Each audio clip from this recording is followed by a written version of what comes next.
You're listening to the number one motherfucker podcast, America's most number one motherfucker podcast. I'm Jason Voorhees. I'm the real number one motherfucker, Ben Sheets. And I'm Cleveland Mosier, and I'm mads as hell, and I'm not gonna take it anymore. You're not gonna takes it anymore? I'm not gonna takes it anymore. I'm mads as hell, and I'm not gonna takes it. So stupid. All right. Let's talk about movies. What else is new? Yeah, we're here to talk about movies. We're here to talk about two movies. This is our 2024 end-of-year catch-up episode before we do our year-end review next week. Ben won our second half of the year predictions game, so Ben got to choose the two films we're talking about, and I think a nice double feature you've picked for us. I think these films complement each other very well. You chose good. Yeah, I think they are a nice pairing. You know, they both focus heavily on formal technique and formal approaches to storytelling. Yes. I'm sure we'll have plenty to say. They both are also perfect in that, like, I think they can fit half an episode of discussion. Yeah, they're both, like you said, they're both heavy on formalism and light on story.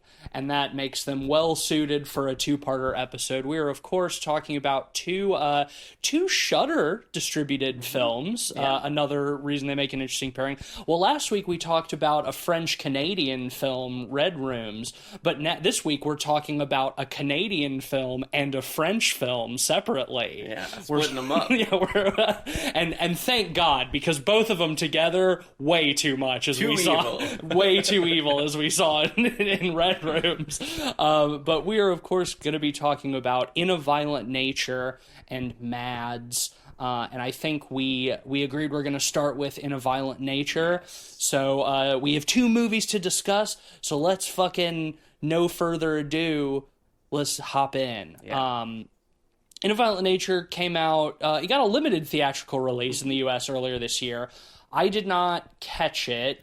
It did play here, though, didn't it? Yeah, for a very short amount of time. Not long. Did you see it in the theater? No, I didn't, Okay. Unfortunately. We got trailers for it here, which is kind of surprising. But I think it was only here for, like, 2 or 3 weeks. Yeah, it was getting a lot of festival buzz, too. So I was kind of surprised at how limited the theatrical release was, and I don't remember why we didn't go see it in the theater, if it just sort of fell at an awkward time. I think it was when I was back home for the summer. That's right. Yeah, I think you were out of town, so that's why we didn't end up catching it. But this was your second time seeing it. Yes. You did get a chance to see this, but this was a first-time viewing for me in Cleveland. Sure. Basically this movie is sort of, this is the way that people sort of described it. I think it's apt. What if Friday the 13th was directed by Gus Van Sant? Yeah, what if, you've remixed the style of Friday the 13th with, sort of Alan Clark, Elephant-inspired, or Christine-inspired, like, long tracking shots, and almost a nature documentary approach at times. Thank you for saying that. And because I have seen some descriptions of this film that I think are wrong, and that is that it is from the killer's perspective. And, like, yes, it is, like, we're following the killer, but I think it's from nature's perspective, right?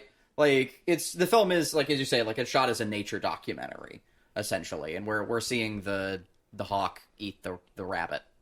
And you could almost hear David Attenborough narrating over this, which I would kill to hear, frankly. Yeah, this has been a pretty contentious film online. Is that right? There's a lot of people that love it. There's a lot of people that hate it.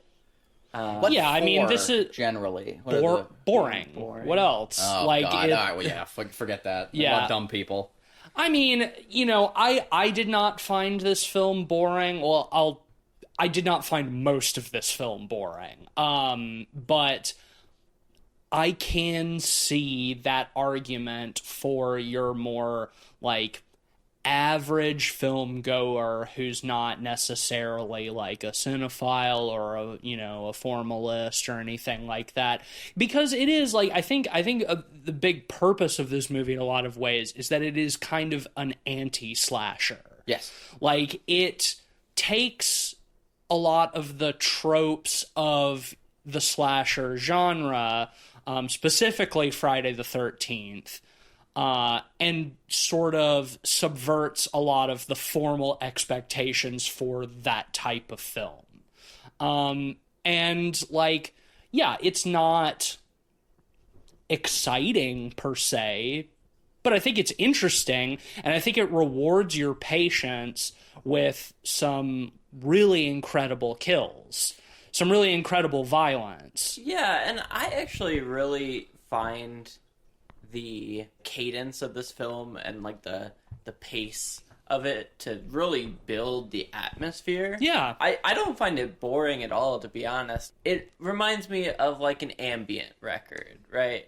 In terms of music, right? Like the world building is so palpable because you're getting it on the fringes around you without the director and the camera kind of overly focusing on things. Like, they don't give you the satisfaction Right. of, like, giving extra emphasis to certain things. Like, there's no big musical stings when, you know, No, kills there's happen. the only music in this movie is diegetic, and they do use that like pretty creatively, but otherwise, yeah, it's totally silent. Large portions of the movie are just shot from behind the killer as he walks through the forest from location to location. Yeah. And like, I don't know, I think the type of person who looks at the poster of this movie, for instance, or, you know, watches a trailer or something and thinks like, ooh, super gory Friday the 13th style slasher, and goes in and you're spending 5 to 10 minutes at a time watching the killer, watching this big rotting golem sort of like amble through the forest. I can see how certain audiences would find that boring. If and it's I not don't, what you're expecting, and I don't, sure. and I don't even think that they're necessarily wrong for thinking so. I liked it quite a bit. I like those long quiet moments of just sort of following the killer. It's really beautifully shot. I mean, it's a beautiful location. They're in the woods in Ontario.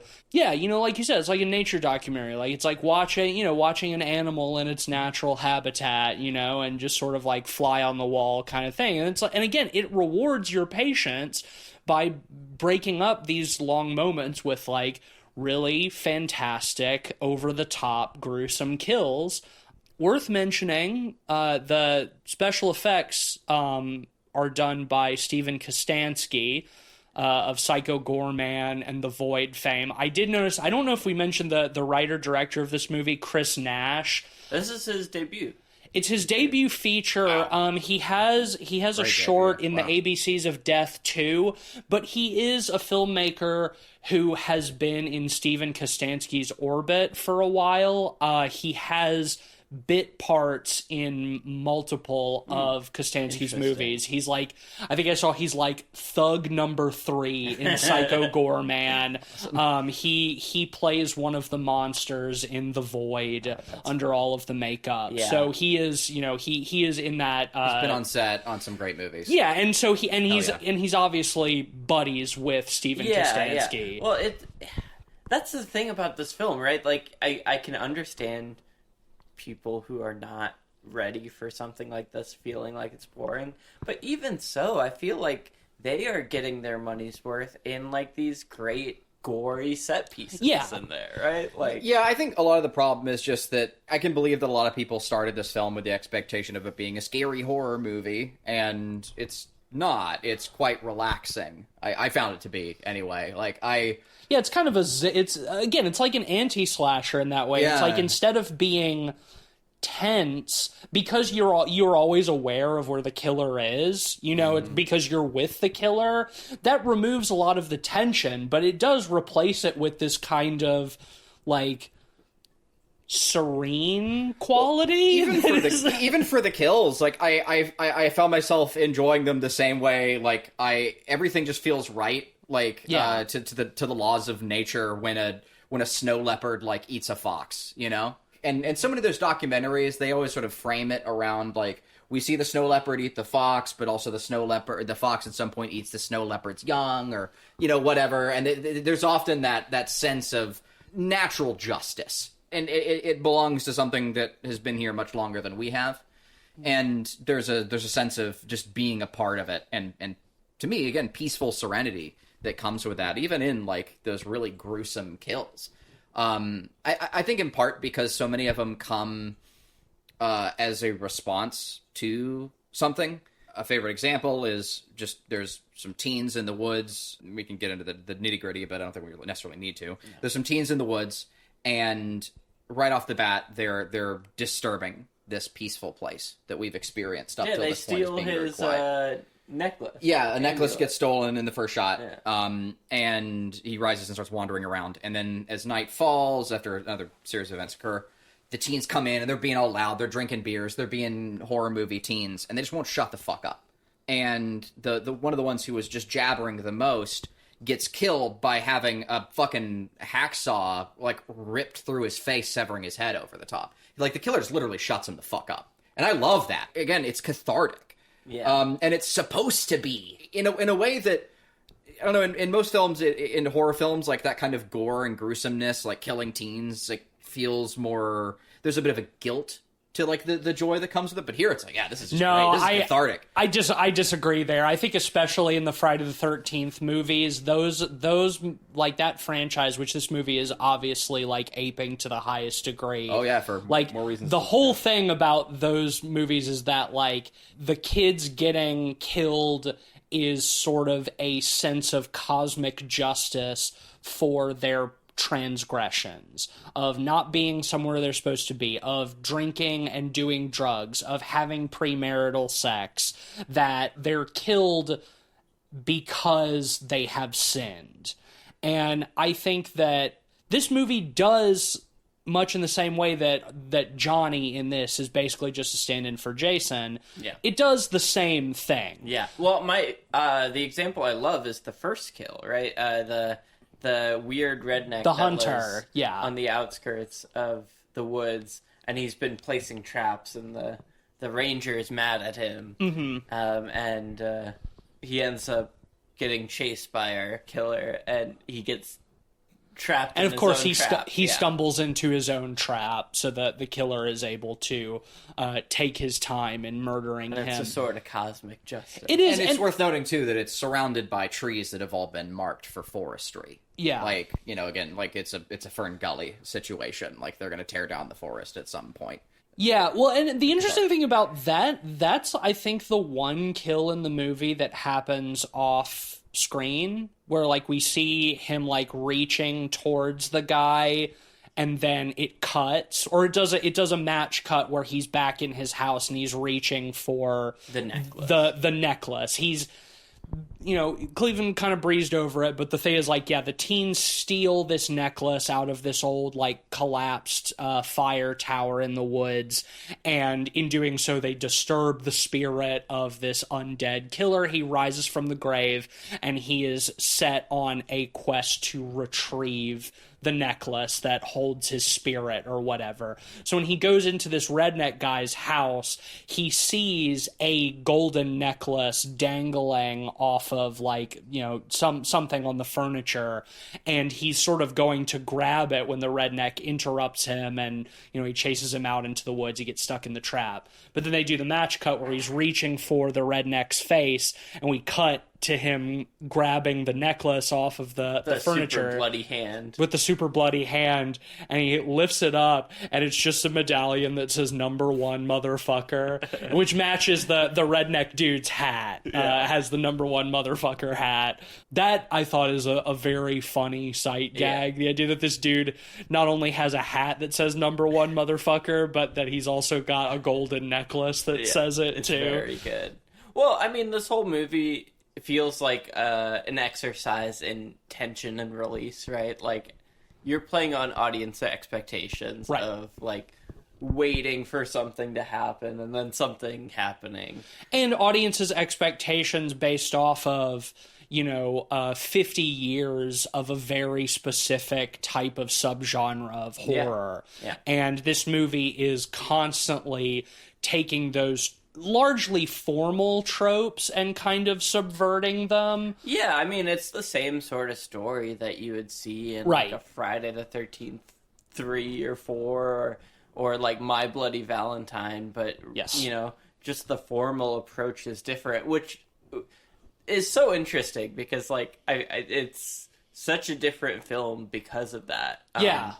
Well, uh, it's what makes the film interesting. Yeah, If it wasn't for the formal approach, this would just be the most blatant Friday the 13th ripoff ever made. Yeah. You know, and that's what that's the whole crux of the film. I love how the formal approach kind of informs how the story is told, because for a lot of it, the story is really uninterested in like directly telling the story for most of the movie. Like I love the scene where our Jason, what's his name? Johnny. Our Johnny is walking towards the hunter's house or cabin or whatever, and the hunter and the ranger are having the argument, and it's so out of frame, like it's on the periphery of our sight, and we just barely hear it. It almost feels like a third-person action game, right? Like, Yeah, where you're Far Cry, where you're crouching in the bushes, listening to the two buffoonish guards talking and waiting for them to like separate so you can go pick them off one at a time. Yeah. This movie does, I think, capture that feel very well. You know, I'm gonna say it. This is a movie for the gamers. Yes, I agree. This is a movie for all you gamers out there. I mean, you say that as a joke, but like, But also I do kind- think I'm it only is half joking. informed by like third-person shooters and action. I'm only games. half joking. Yeah, well, the audio does most of the storytelling in this movie. Like, a lot of it is sort of like following Johnny as he sort of comes across these like different scenes of these, you know, unimportant, uninteresting characters having conversations that kind of like do a little bit of world building and stuff for us. Aside from a couple of like very specific scenes that are like very exposition and dialogue heavy, which I think are the film's biggest weakness. Yeah, I mean the biggest one is the campfire scene where it's rotating around the campfire, retelling the backstory of Johnny. Yeah, And it's one of the only times the camera really leaves him. Because, like, we see, you know, he's standing off in the woods listening to this, and I do like after the story's over when they're taking their selfie together and he's just in the background. I like that quite a bit. But yeah, you know, they do the whole, like, campfire ghost story, and that's where we get the quote unquote the lore of Johnny, that 70 years ago this was a logging camp, and the manager of the camp store had a simpleton son, and you know. And see, I'm such of two minds on that sequence, right? Like the campfire story itself, I feel like really grounds the narrative of the film to its inspiration. Sure. You know, even beyond like the kills and stuff. However, like for so much of the movie, we're, you know, linked to Johnny. Yeah. Where like this really takes us away from that perspective into something more vague. I like it because it is later shrugged off when the ranger shows up and he says it's not exactly like that. Like, and he gives, most of it's true. Most of it's true, but it's a little bit different from that. And the way that he kind of brushes that off and gives his own details of the events is to me a wonderful piece of commentary over how these films sort of become their own lore, and at the end of the day, those aspects don't necessarily matter, even within their own franchises. Yeah, right? yeah. And that, like, from one movie to the next, like, this Jason's state and the tone around these films can change dramatically. And constantly contradicting itself. Constantly contradicting themselves. But what is retconning. important is what you were talking about a minute ago, the themes, Yeah. right? Like, these teens have to die because of this. And it's so cool that within the context of the narrative, we get to have our cake and eat it too. They provide those elements that make it this thing, and also commentary about how those things really don't fucking matter. Yeah, well, okay, so I'll sort of bridge the gap between the two of you, because I think you're totally right that mechanically they serve a good purpose to kind of like subvert the expectations that you have for this kind of like very specific subgenre of slasher. Everything you just said, I like that. Big problem I have with the movie is I think the dialogue writing sucks. I think pretty much all of the talking bits stink. It's boring. It's not a strength of the movie. You know what? We were talking about third-person video game comparisons. I almost feel like the natural comparison is an unskippable cutscene, is what that scene is. Yeah, no, that honestly, yeah, that you're kind of onto something there. And it's like I think that, you know, the campfire scene does serve an important purpose, but because of the weakness of the dialogue, I wish it was a little shorter. Yeah. And I won't get too into it now, but like my other big problem with this movie is like the last 10 minutes. It's just, I think, a total fucking snooze fest for basically the same reason. But do you think that much of that dialogue, like the poor dialogue, is reflective of like classic slasher films that have poor dialogue? I could be. So. I think so too. Okay, well, that doesn't delegitimize like your for the purpose of argument, I'll concede to that. Like, okay, let's say that it is intentionally kind of shitty dialogue because these movies do have shitty dialogue. That doesn't make it any more engaging for me in the moment.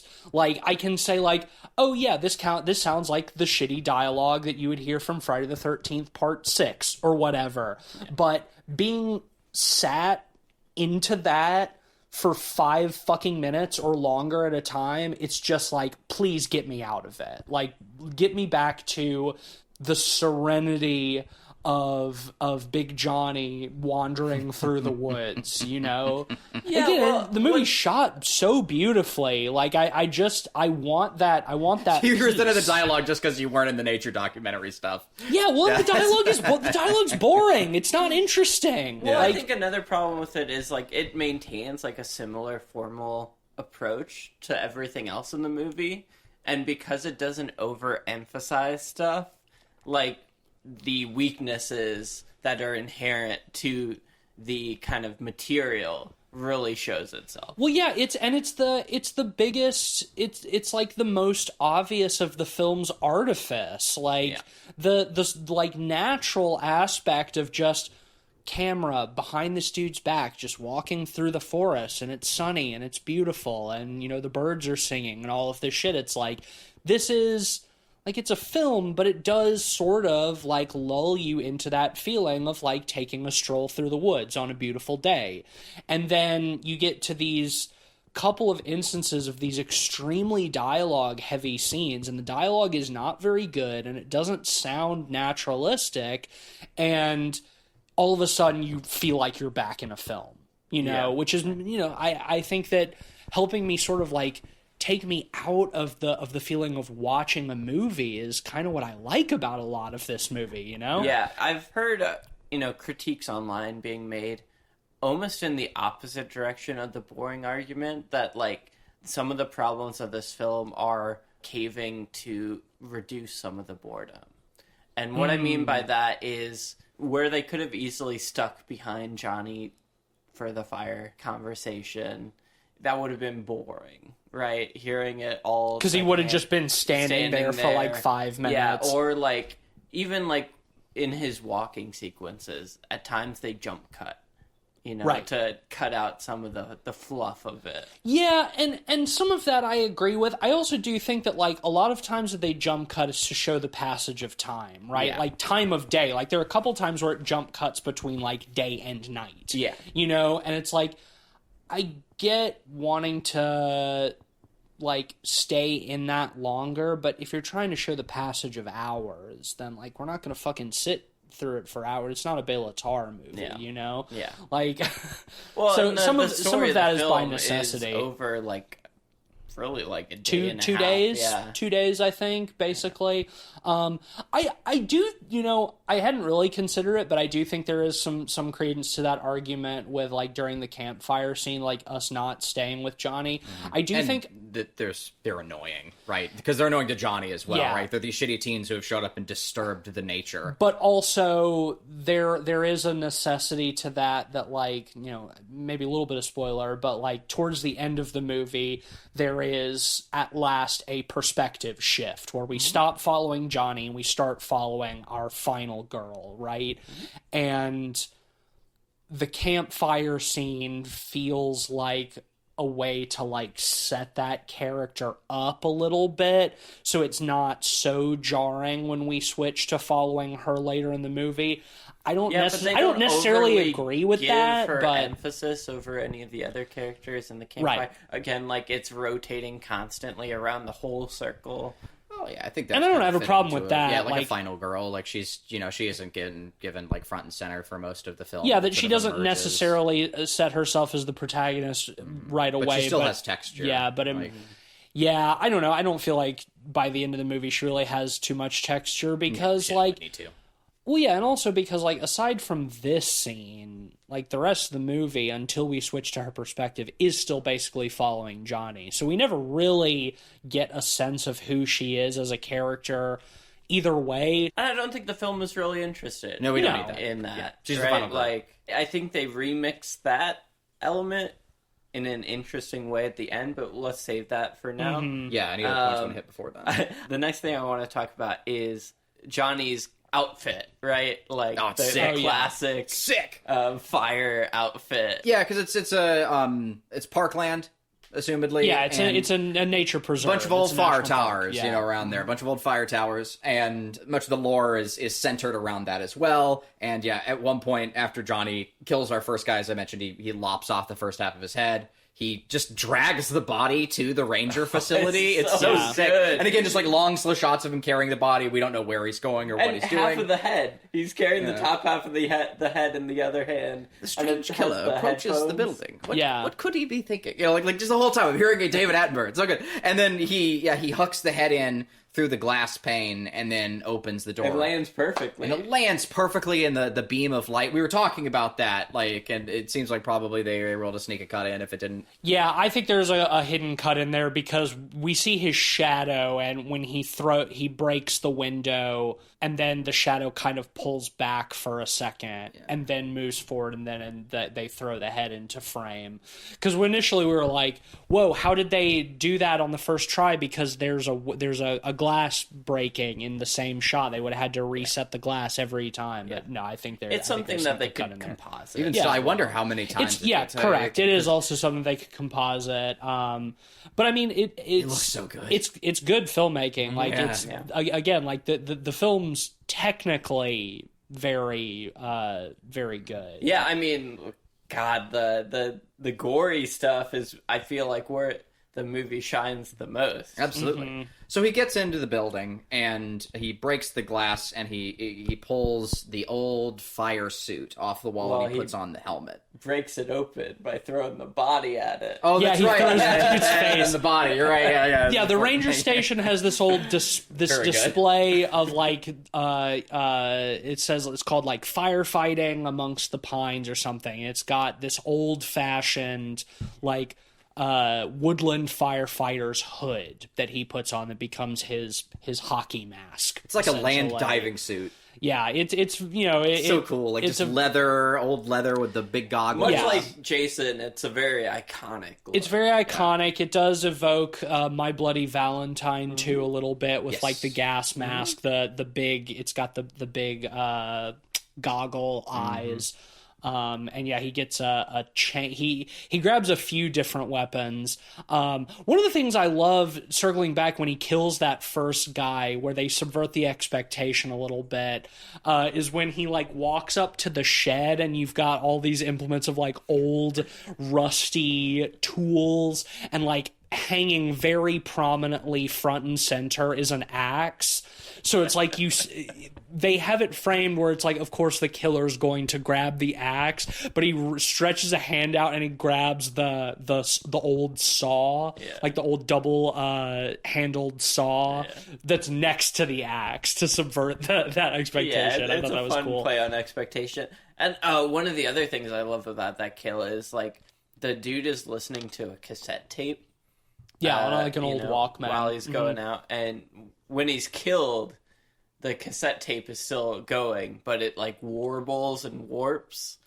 So it becomes sort of diegetic music for the next scene. Yeah, he cuts the dude's head off, so it severs the cord. So then we're just hearing the cassette player playing, and he starts dragging the body away, and it does a jump cut, and the batteries in the cassette player are dying, so the music is like slowing down and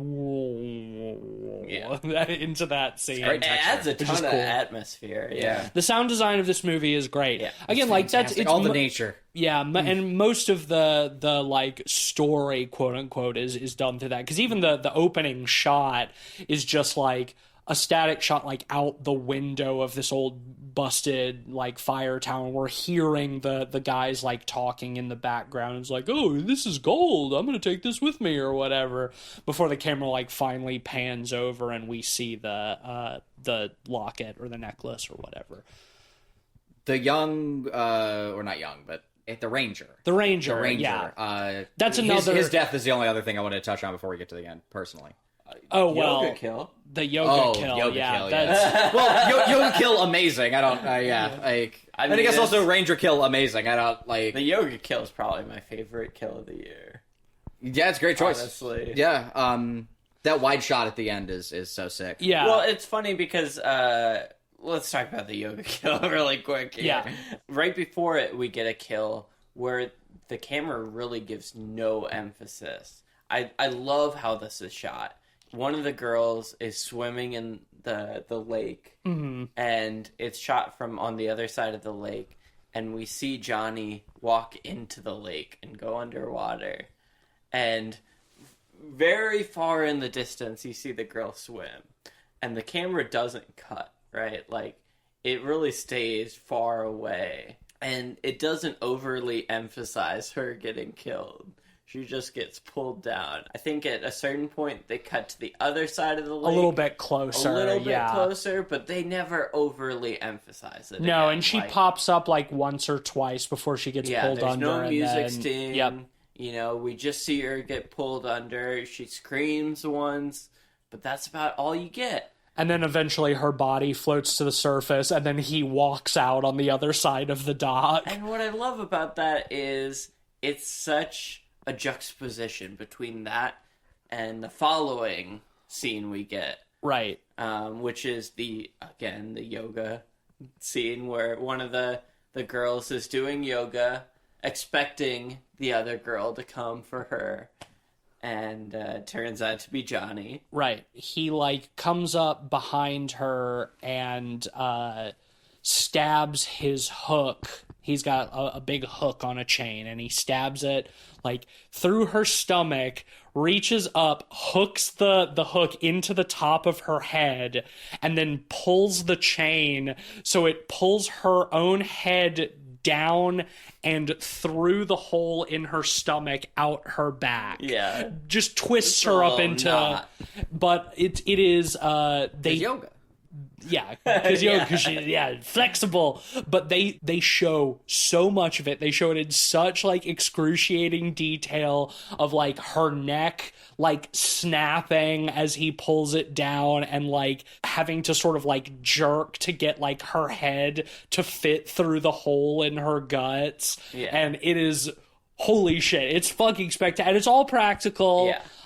Really incredible work. And again, like, I think it works so well because of the juxtaposition and the weight before it, right? Like, I would compare the this restraint, to, yeah, something like Terrifier, where Terrifier, you know, is just a barrage of these types of extreme gore sequences to the point where by the end you're a little numb to it, and like it loses the desensitizing. impact. Yeah. Where like this, because you do not expect it at all Tension. in this movie. You got to build to this shit. Yeah. And it feels so much more deserved. You know. Yeah, they kind of trade off. It's like that first kill with the hunter, like they don't show the kill directly. They show the aftermath. And then we get the very like gruesome scene of him like killing the stoner dude with the saw, cutting his head off. And then the more restrained kill of him drowning the girl in the lake, and then the really over the top kill of the yoga girl. Yeah, and no, you're totally right. I think Terrifier is a great comparison. I haven't seen 2 or 3 still, but at least my experience with the first one is, totally holds to that, where it's just like a constant barrage of violence and cruelty that in never having any restraint, it kind of undercuts the lasting effects of the violence. Yeah, because it's like cool effects, but like when it's nothing but that, they lose their impact. Yeah. And like this movie has so much restraint that like it packs such a punch when it lets loose. Do y'all think Steven Kostanski is the current generation's Tom Savini or Rick Baker? Yeah, I could see it. Because like he is like really somebody who I feel like whenever you see his name in the credits, like you can expect like really, really high quality, great practical gore. Yeah, in the same way that you see Tom Savini's name or Greg Nicotero. Nicotero is another good one. But even so, it's like I feel like his heyday is like the late '90s, early 2000s. Like he not to say he's not still doing Nicotero? good stuff. Yeah, Yeah, I think we still see him and stuff, but like no. I mean, we definitely still see him. But Walking Dead. Yeah, but again, like Walking Dead was like late 2000s. Oh like, yeah, I guess. even that was time be like that. Yeah, sorry. Time do be like that. But yeah, really, really great shit. Yes, let's talk about the Ranger, because what I like about, I think he's one of the only like interesting characters per se, because I think he's a fun little commentary on like the series aspect of these kinds of movies, because he's got like all this lore and backstory that's hinted at, that like he has fought Johnny before 10 years ago when he rose, and like his father was the only one who survived the original massacre like however many years ago, and all of this stuff, basically being like this is like the 4th movie in the franchise essentially. Which I think is really fun. And like all of that stuff is kind of nonsense, but I do like that they introduce him as kind of like the knowledgeable, like he's fought Johnny before and he knows how to stop him, and my daddy fought Johnny too, so it's like we're the ones who keep his spirit, at whenever he awakens, we're the ones who put him down. And then Johnny just like dispatches him in the simplest and like most drawn out and cruelest way possible in like the entire movie. Just a log splitter, like this massive mechanical log splitter. It's like almost like the James Bond contraption. Yes. Where James Bond is on like the horror thing, there's the buzzsaw going between his legs. It reminded me of that. Once again, technically really impressive. He first puts a log in it, then he puts because he snaps the Ranger's back, so he's still awake, but can't do anything. But he's completely paralyzed, like a spider, but still alive. like a spider that like paralyzes, the bug before wrapping it up and eating it. Ugh. And like the special attention that he gives this character, I feel like really sells that like they have history together, and that he's like a hated nemesis. Yeah, I love how even this scene is like a play on expectations, because you see a woodcutter and you expect the dude to get split in half. I expected him to put it on it like vertically and have it like go between his legs and cut him like they literally do in the first Terrifier, where he saws like the woman in half, like from groin to head.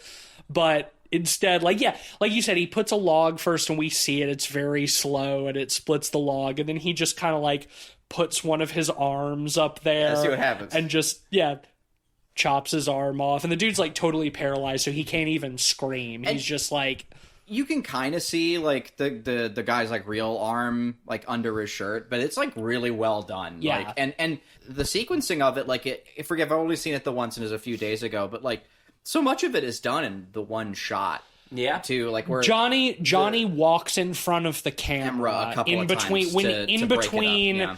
where he puts him. Yeah, the shot is static for all of this, but yeah, he puts him up so his like neck is on the rail of the splitter, and when he walks back over to the splitter, he passes in front of the camera. Yeah, so they can track and the that's where the cut is. Yeah. Also, there's a few times where like I love it because like the lever for it, like he pulls it into frame and then back out of the shot. So there's a lot of like forward motion. There's like some cool foreground to background composition of that shot. It's chef kiss. It's so good. And then he puts his head on it and fucking chops his head off. And it's excellent. And that whole sequence is like probably 6 or 7 minutes. Yeah, you just wallow in it, and it's great. Yeah, well, it's cool because like up until that point, like the kills have almost come in contrast to the slow, naturalistic style of the film, but this one is like a kill that feels just as fitting with that. No, it's excellent. Though I mean, even like the quick ones, they feel like those punctuations you get in a like the one, documentary. a little bit before that, where he's like attacking the kids at the cabin and he's chasing one of them, and he just like picks up the axe and just like very casually throws it, and we don't see it, but then like. It's, that overhead shot is amazing. Yeah, it's. So much, I think so many good fucking shots in this movie. Yeah, I think you clocked it. It's likely that they have the camera on a wire above. Because there's like a little bit of shake. Yeah, but not. Like. Yeah, I don't think it's a drone. I think it does sort of feel like they had it on a wire. But yeah, directly overhead is like he's going after one of the kids, and just like he walks past the body of one of them, and we see the axe just like perfectly in the back of his skull. And we just saw him like toss the hatchet off camera and just perfectly bean that dude. I did lie. There is one other thing I wanted to touch on, and is it when he finds the car keys? It's my favorite. You know what? I'll say it. Out of all the amazing kills, out of everything else, no, my favorite scene in the movie is where he finds that the part car. too. This is my favorite bit. I adore this. He's walking through the woods again, and he's coming up on the last of the teens, and one of them, I don't know, gets angry or something. They're fighting. They're arguing, and they huck their car keys, and they land perfectly at Johnny's feet. And Johnny reaches down and picks them up, and he sees that there's a little Hot Wheel keychain on this car, and he just walks over to a large oak tree, sits at the base of it, and just plays with. He takes his mask off. Yeah, he takes his mask off. He's just like rolling. He's just like rolling it on his leg. Yeah, just playing with the toy car for a little bit, and we see that like he is almost like a child. He's like and that's part of his lore too. They do sort of a gag where like. The character, he describes him as slow, and they're like, "What do you mean slow? Like he couldn't." It's like he couldn't win a race. It's like no, he's slow. It's like, oh, what do you mean? And like one of them's filming, and they're trying to goad him into saying the R word. Yeah, I do. I will say I don't love the use of cell phones in that sequence because, like, I feel like the story and this framing is so out of time. That showing cell phones and them taking a group selfie starkly puts it in current time. Well, yeah, especially because that character is listening to like a cassette tape on a Walkman. That it's like, if you don't have the cell phones in there, it's like you could make a decent argument for this being set in the 80s or just 90s. Out of time. Yeah. Or just out of time. I kind of agree with you. As much as I do like him just being in the background of their selfie, like that's a nice. fun bit. But you could do that with a Polaroid as well. For sure, absolutely. But yeah, I do like him sitting there and sort of having a little peaceful moment playing with the little tender. car. But then he ends it by crushing the car in his hands. You would. I mean, I would too. And just smashing it before he goes and kills the rest of the kids. He's like people. And that's good. Like it really, I just. He's not, but he's not like people. That's the thing of the whole movie. He's an animal following his nature, and that's why you can't say that he's evil because he's just like a bear, And yes, okay. Let's get into the end of this movie. because this is my biggest problem with the entire film. Really? I think I love the ending, Me too. personally. But here, you get your gripes out. Yeah, okay, I'll get my gripes I out will and I'll let defend. you. So it's like, yeah, we switch to the perspective of the girl. The last we see of Johnny is he is like hacking the shit out of her boyfriend. I love that, like, that whole scene is just like, we can just hear it in the background, just hack. Well, hack. we see some of it, and he just keeps going. He just and keeps going. Yeah. But then we keep hearing it after that, which is very funny. But yeah, she runs away and she's running all through the night and she stumbles out onto the road. I will say, when she's running, we get these long static shots beforehand, but this is where it starts cutting really frantically. Yeah. And, like, that emphasis. And I like how every few shots they'll insert the audio of Johnny like hacking up the dude's body, like while she's running through the woods. So it gives you the sense of like, is she going in circles? Like, yeah. is she just hearing that? Like, is it in her head or like what? I love sort of the chaotic nature of this. But yeah. Cut to the morning and she has like injured herself in the night. She has like a stick in her leg and she pulls it out and it's really nasty. But she finds a gravel road, and she flags down a car, and a woman puts her in the car and is driving her to the hospital. And basically just like the last 10 or so minutes of this movie is them in the car and the woman telling a story about how her brother, who is like a park ranger or something, went after like a rogue bear that attacked him, and the only reason it didn't kill him is because like he drowned in the river, and so the bear thought he was dead, so it didn't feel the like need to eat him or whatever. And it's like it's this long sort of like very on the nose, like protracted metaphor for the killer, that he's not like that he is a part of nature, that violence is his nature, that he is like an animal, and that he kills because that is what comes naturally to him. This is fine. And I'll let y'all talk about what you like about it. I think this whole section is boring as fucking dirt. I don't think the monologue is well written. I think it suffers the same problem of all the dialogue in the rest of the movie, where it just doesn't feel naturalistic. It's unnecessarily repetitive. And I think it spells out the themes of the film too directly in a way that feels like they don't trust their audience enough to understand it. And it feels like in stark contrast to sort of like the naturalistic like serenity of the rest of the movie. It's just like 10 minutes of just talking, telling me what the movie that I just watched is about, and then the movie ends. And I will now relinquish the floor. I have a lot of points. So first off, I think her going to the road and hailing a car Texas Chainsaw. is a play on Texas Chainsaw. Yeah, right? that aspect of it I don't have a problem I love with. how it plays with the expectations of that.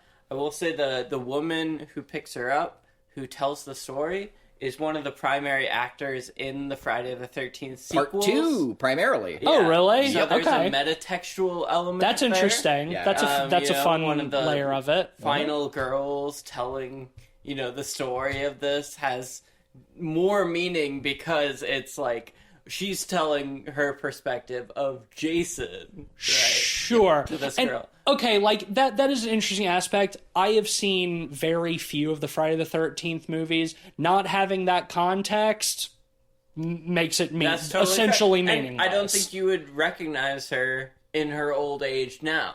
Right. Compared to like that's a Yeah. fun like look it up on IMDb and be like, oh neat, that's cool trivia. But I think that like again, like stripped of that context, it means nothing. So, but and I will say the other thing that kind of interests me about it is kind of the play on cutting to the girl in the passenger seat as she's sort of bleeding out. Mm-hmm. It reminds me a lot of Willa Fitzgerald in Strange Darling, as she's trying to so much better keep in it that movie, together. though.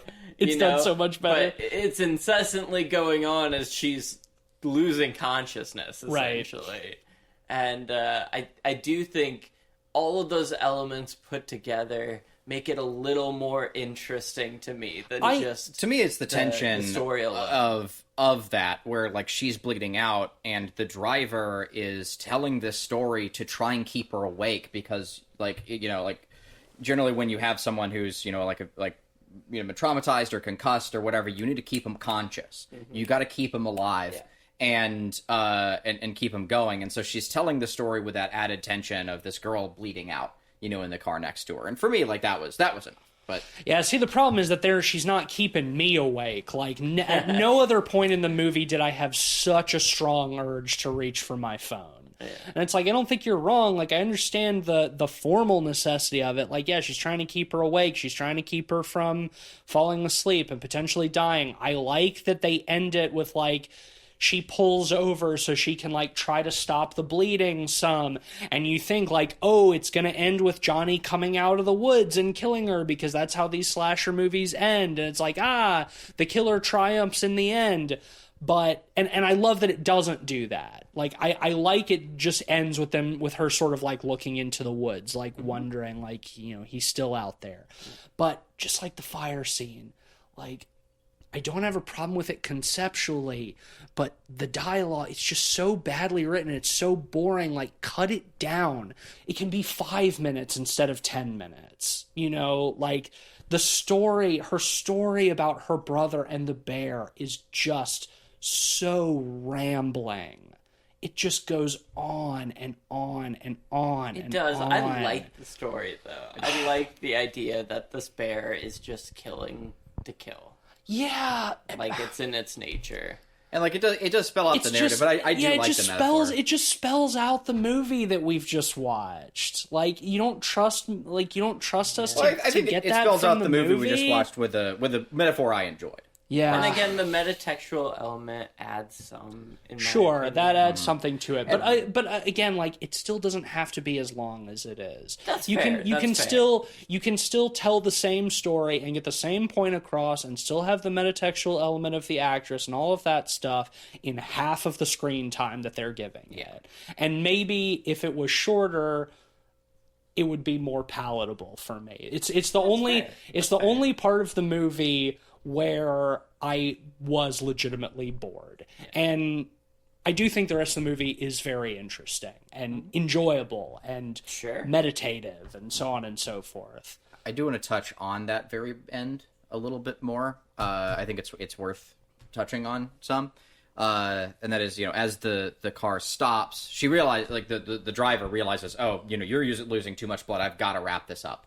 And so she gets out, or she stops the car, gets out, and comes around to the other side and bends down and starts bandaging her leg as our protagonist stares out like a victim, you know, like just glaring at the trees, because she's going to have like trauma about this for the rest of her life. The woman has her back to the woods. She has her back to the woods. In any typical slasher movie, the killer would burst from the woods and kill the person who is saving the final girl, and then we'd cut to credits. And the tension has been played up to this as throughout the rest of the film. We've had these long sequences of quiet and, you know, passiveness, or just, you know, here just telling a story before it's rewarded by this huge punchline. And here, that's not the case. We are subverted. And she looks out at the trees, and she sees trees. And the killer is never there. And then we cut to a shot of that same gasoline canister that had the necklace around it, and the necklace is gone. And I love this. He took his necklace and went back to sleep. Went back to his grave. For 10 more years or whatever. But that girl will be looking at nature that way for the rest of her life. Yeah. Right? Like, she has been so traumatized by this, she'll never go in the woods. Yeah, she's been mauled by a bear. Right. Like, she's never going to be able to go into the woods again without remembering being mauled by a bear. You know, like, it is... And it makes... And it finalizes with such a beautiful point that nature is the villain, right? In this movie. Or not the villain, but it's not the villain, but the nature is violent. Yeah. It is... Yeah. We are in... A violent nature. And I like that. I like that a lot. It's good. You know, it's not deep single world, but it's really, it works for me. It works for me. Why don't you slap a rating on that? 5. I love this movie. Really? Yeah, wow, yeah. okay. I want to watch it again. I want it just running in the background all the time.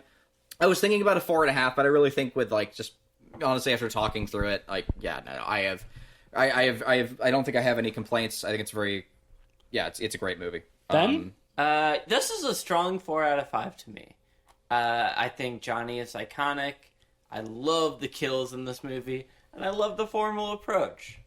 Yeah, I'm going to ditto that strong 4 out of 5 as well. I know I came down pretty hard with my problems with this movie, but I feel like I always do that as kind of a reaction to how much I like the rest of the movie. That, like, when so much of it is so strong, the issues that I have are more glaring because they kind of keep it from getting it to a 5 for me. Yeah. But yeah, like, the formal elements are great, really beautifully shot, some absolutely incredible kills. Easy, strong 4 out of 5 for me. Themes with a capital Two T. things. One, apparently 70% of this movie was reshot. Yes. I saw that apparently early Really? on, the main Johnny actor was injured or got really sick, and they replaced him on set with someone of a similar build, but they realized in the edit booth that switching them out Was too just obvious. didn't work. Oh, Because, you know, geez. there's The new such guy a was- focus on body, you know, language and kind of how they present themselves. So much of the movie is just behind him, Yeah. looking at his back. So Yeah. inherently, they reshot for that. Plus, they were able to reshoot in Ontario. The other thing is a sequel has been greenlit. No, and is in production. No. No, the whole point of currently in production. we were just talking about how the it's commentary on that. Don't fuck. Yeah, this is already part 4 in the Johnny That's the point. It's like in the Johnny Lagerman series. This is Yeah. already part 4. We don't make the commentary Yeah, the that's- thing. that's don't do frustrating. that. Oh man. I mean, hey, I there's guess- room Just to give me some fun kills. there's room to really- to continue the commentary or to do something or whatever. Fuck it. I don't know. No, this movie makes its point. Yeah. By making a sequel, it becomes the thing that it's that it's commentary on. Oh, what if they call it In a Violent City and now he's in the city? I'd hate that. Well, that will give In a Violent Nature an average of 4.3 out of 5, and it is on Shudder, so check it out. Moving on to our second film, another Shudder distributed film. This one from France. This film is called Mads, written and directed by David Moreau, who we actually have talked about on the podcast before, believe it or not. Way back, very early on. This is predates you, Cleveland. When we did our early episode on The Strangers, and we talked about the film that inspired the American Strangers, Them, was directed by David Moreau, and also he did that 2008 movie The Eye with Jessica Alba, where she gets a haunted eye transplant. Isn't that a J-horror remake? I think so. Yeah, I think so. it is. Oh, I remember that. Yeah. Remember when Jessica Alba used to be in movies? She's I so do, hot. vaguely. But Mads is what if Resident Evil was French? All right, so I got to say right off the bat, 0 out of 5. Mads Mikkelsen never shows up. Mads Mikkelsen never shows up. in Can't this fucking movie. believe it. Where was my boy? This is sort of going off of the theme of this episode with these sort of movies that remixes. do formal remixes on tropey films. This is a kind of spin on a zombie apocalypse, the start of a zombie apocalypse infection movie, but it is one of those classic single take film gimmicks. Or the illusion of a single take. I think you said you looked it up, and there are 5 cuts in this film. 4 or 5 only. Yeah. Which is Impressive. Yeah, What it it's is. Incredible. That's insane. Incredible Yeah. technical achievement. I will say I know what you mean when you say gimmick, but you don't like when you say gimmick. Do you think gimmick or do you think like? More I mean, it technique? is. I mean, it's technically very impressive, but it is a gimmick. Like it does, it fits the definition of gimmick. That's not a knock on the movie, but it is a gimmick. And I think that it is, like, much like in A Violent Nature, like, the narrative aspect of this movie is far less interesting than the formal aspect, which is the illusion of a 90-minute single-take film. I will say, to some extent, I disagree. Where I will agree is this movie is totally style over substance. Yeah. However, when the style is so... The style is great. Technically masterful, and, like, the craftsmanship is so incredibly impressive. Oh, like, yeah. I give it much more of a pass than I would of this story being told with hundreds of shots. Sure. Oh, I mean, yeah. I mean, you again, like, what makes this film as cool as it is the fact that it's an extremely impressive formal technical achievement with the single take, because otherwise it's very generic and tropey, and I don't think that narratively interesting. Right, so why get into the details? Sure. Because I've seen them before. Much like in A Violent Nature, I tend to appreciate this in films where it doesn't get all lore-heavy and convoluted and, details, and instead it paints a picture, one we've seen before, but, focusing on the themes of madness. And allowing those things to just be allegory, largely, and themes within, the context of the film. That's nice. It's nice. There's a lot of breathing room, and you get to just... It allows you to just be in the movie and just enjoy the ride. Yeah, and you know what? It's a great fucking ride. In real time, too. Mm-hmm. Unlike in A Violent Nature, even, like, where it's over 2 days. Like, this is absolutely in the hour and a half that the movie is durationally, covering. This film is coked up. And so what I'll say right off the bat, and I think what makes this film so impressive for me is this is not the first of its kind in terms of quote unquote single take films. Sure. But the other examples of this gimmick that I've seen usually are confined to a single location, a house or something that sort of allows the tight control that is necessary. Yeah, you think very stage play. Yeah, right? very stage play. Yeah, Birdman. I mean, Birdman is kind of sprawling too, but like, I don't know. Did y'all ever see Silent House? It was kind of an uninteresting. It was a home invasion kind of thing, but it's all done in one take. But again, it all takes place in and around this one house. But what is very cool and technically impressive about this movie is how frequently it's changing locations. We're all over the place in this and film. I mean, much of the film, if not most of the film, is in transit. Yes, like we are on the way to another place and things are happening. Wow. And I will say in a metropolitan area too. I will say I don't think that it always succeeds at that stuff. Like, getting into like a little bit of my gripes with this movie is that some of the in transit scenes feel like, I mean, there's no way to cut them down because they are in real time transitioning from one location to another. But I do think that certain points in the movie, those bits like start to lose me just a little bit. To me, this is doing a very similar thing to In a Violent Nature, where, because of the duration, it kind of gives us breathing room, but also kind of puts us in it directly. Like, there's no cuts to give us solace. Yeah, it does that. But the opposite of it in Violent Nature is this is not a serene film. I find there's a zen quality to In a Violent Nature that is sort of intrinsic to its location. It's relaxing, even though there's some really brutal kills.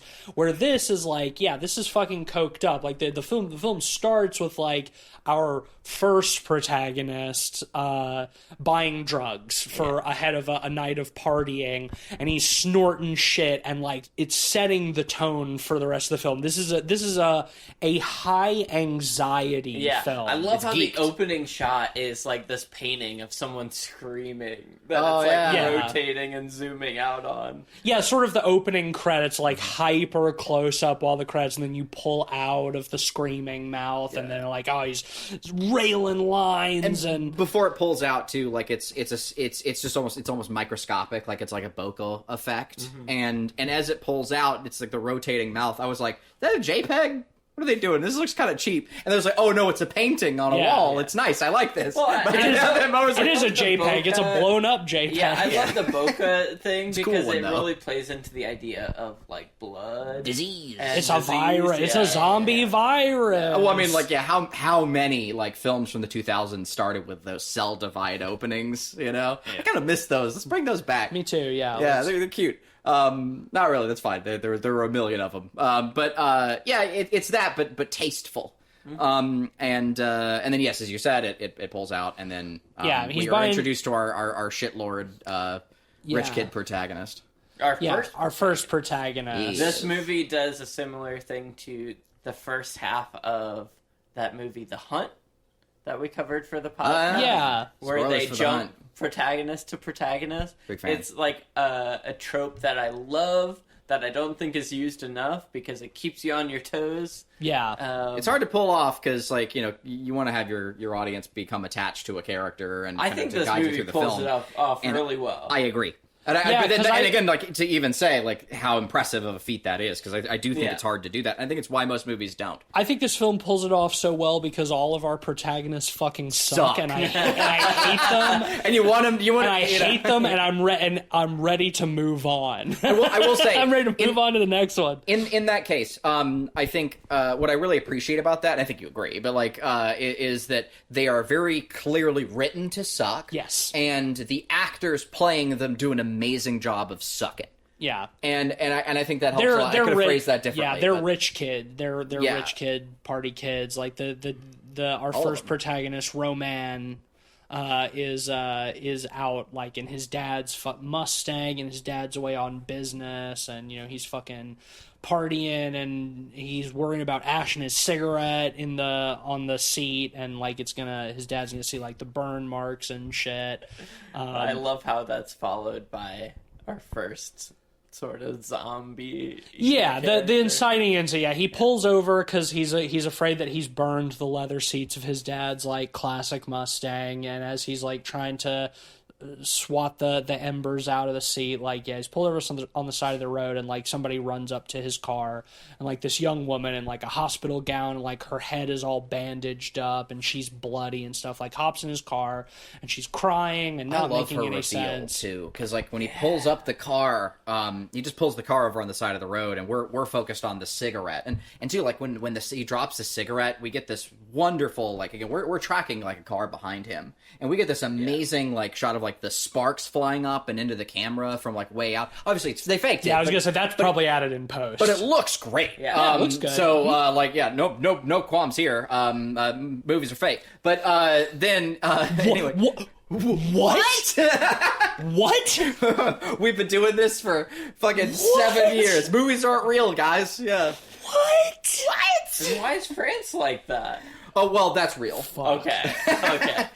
Turns out they are all perverts. That is true. Oh, But anyway, so yeah, we're focused on the cigarette. He's really worried 'cause it's a nice car and it's damaging the seats. And almost out of frame, this like weird like bandaged like all white head comes up and then disappears over the front of the hood. There's like a slam on the hood as well. And I love how it appears like just out of the corner of frame. It's naturalistic, and it's just such a to me, I was really like, yeah, it was really off-putting when you especially when you're not sure what it is. Like, what the fuck is like a weird mummy or some shit, like some kind of weird creature.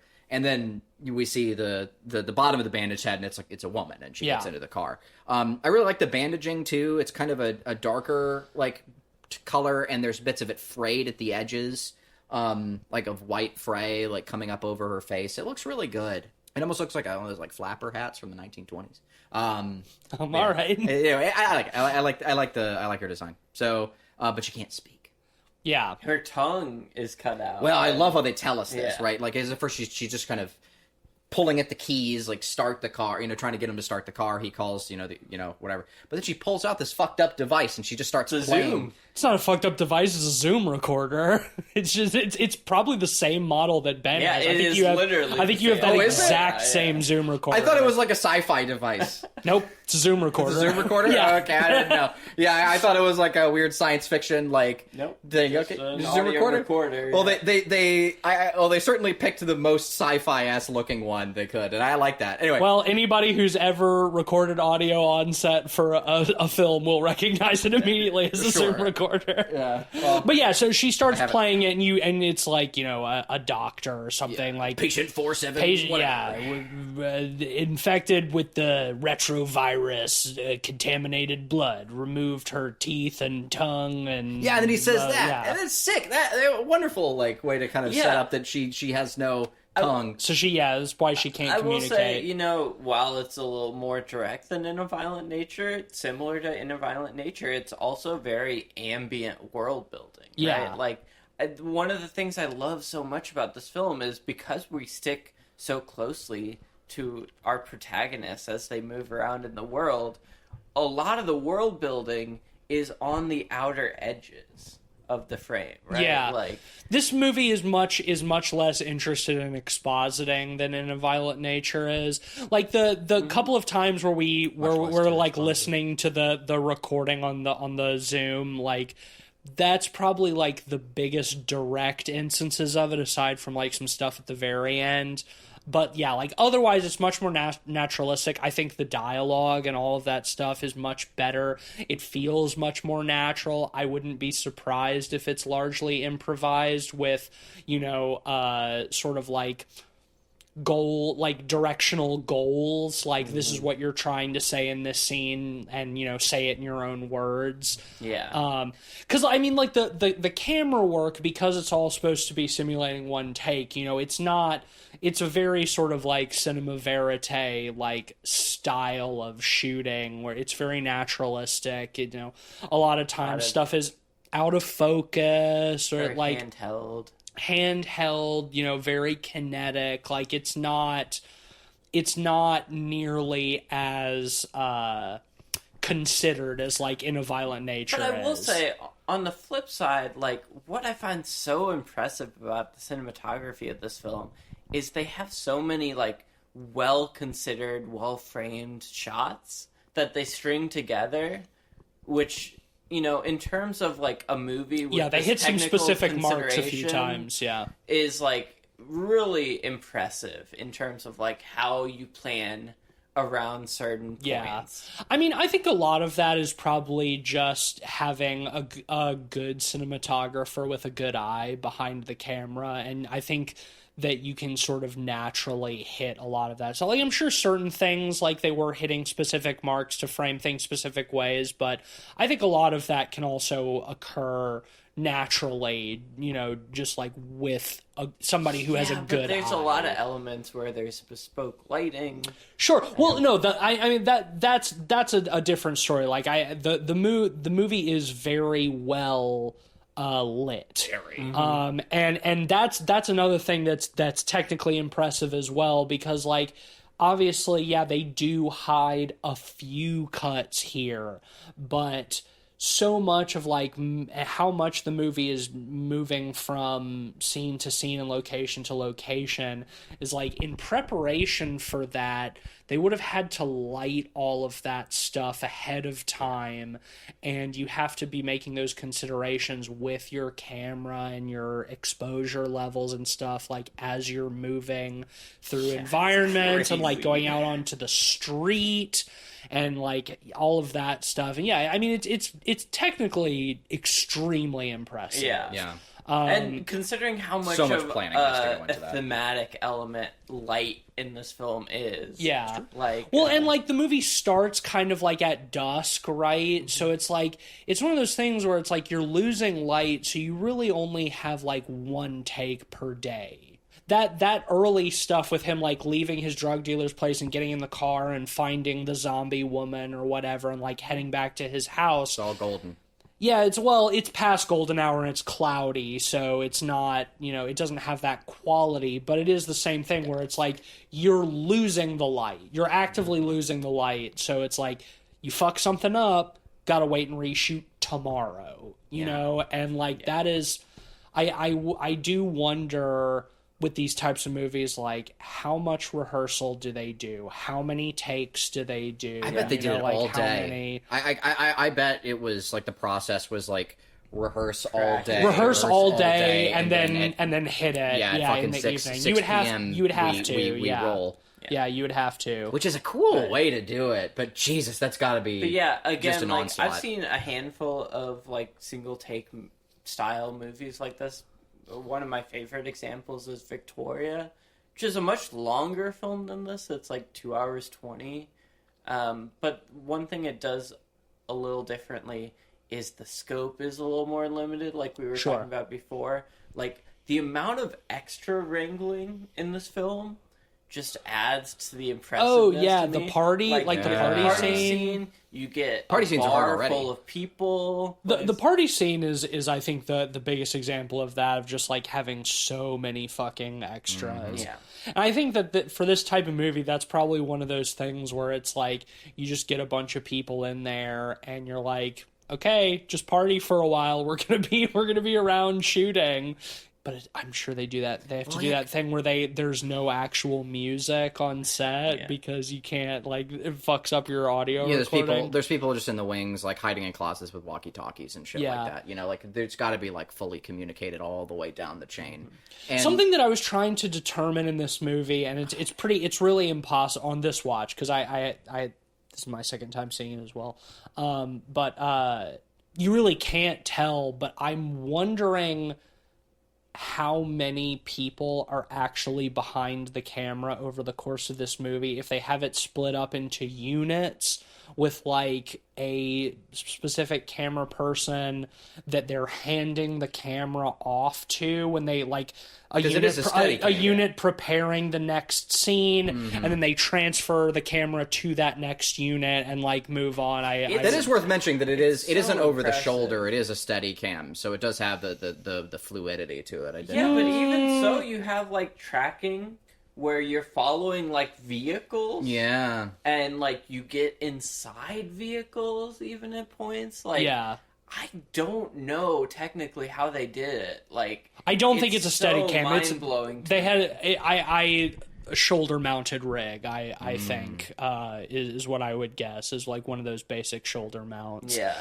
Because there is so much movement. Like this is not on like a gimbal rig. I mean, there's so many just sort of flexing moments in terms of like flexing the craftsmanship. Well, it's like every time somebody gets into a car or on a bike or on like a scooter or something and they start moving away from the camera, and then all of a sudden, the camera starts catching up. So you know that off camera they had somebody coming up in like some sort of vehicle, the camera person hopping on and then following the car to catch up. Like it's the two most insane ones to me are, at one point, one of our characters runs past a train, which goes by her right away. Yeah, how the fuck? You keep a single take for that. And I'm wondering if the train was CG. The train might have been CG. It might have been, but the so you don't see lighting the bottom was of it. It's really authentic. Good, Well, and the camera, it's dark enough, and the camera is shaking enough, and the camera never focuses on the train that it would be easy to hide if it is CG. I wouldn't be surprised if it is. It looks very good. It looks really CG. It does look very good, and again, because the camera never lingers on, I did notice in the credits there were a large number of 3D artists credited. Mm-hmm. So you need a whole team of people to get the big giant Mads text over the field.